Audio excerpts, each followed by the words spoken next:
And I know that this topic is very common, but let me derail it to you in another way. Di tayo makatapad of feelings, emotions. Amen. You know what, mga kapatid? Our emotions originate as a sensation in the body. An intense feeling that lasts for a minute or so. And our emotions have a strong influence on our daily lives. You know what, mga kapatid? We make decisions based on our emotion. Whether we are happy, we are sad, we are angry, we are bored, we make decisions out of it. And throughout our life, mga kapatid, sometimes kita nagdako, we are driven by our emotions. And kita, as a young people, we are not exempted to that, mga kapatid. Even in our decision making, hallelujah, we always rely on our emotion. And sometimes, the way we worship God and treat people depends on your emotions as well. Amen. That's why, church, we need to be very extra careful with our emotions. Amen. As believers, we are called to live by faith, and yet so many of us choose to live by something else, and it's our emotions. You know what, mga kapatid? There is always danger when we live in our feelings, mga kapatid. Why? Because our feelings can be manipulated easily or influenced by others. Karon, pwede ang worship leader na ma-feel niyo nga na-presensya sa tubuhin ka niyong spirit. Kung pwede nga ang preacher, ma-feel mo nga guilty mo because of your sin. And sometimes, your feelings is like a sand in the bay, mga kapatid. Nga kung naan balon, ang sand bisanahan ang nakatulong.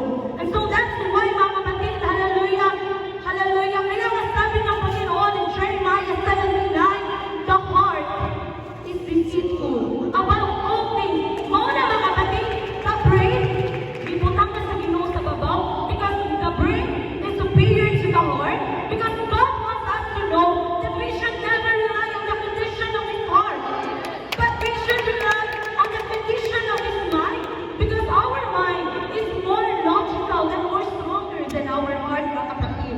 Hallelujah.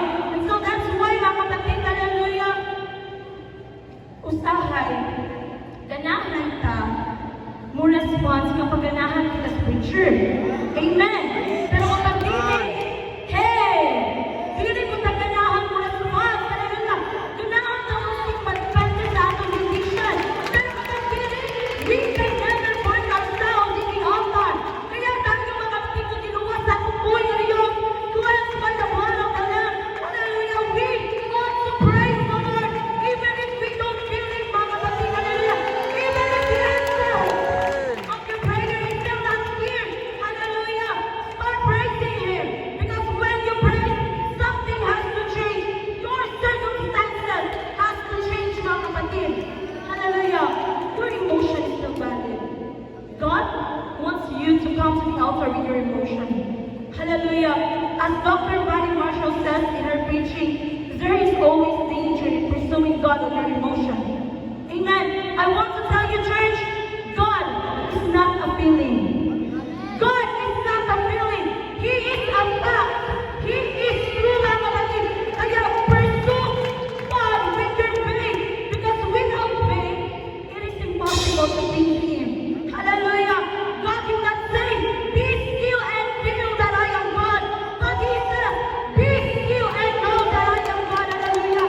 So instead, like the Samaritan woman in John 4:23-24, worship the Lord in spirit and in truth, mga kapatid. God did not tell you to worship Him based on your feelings. So right now, everything is shaken for explosion and expansion. I'm going to tell you this.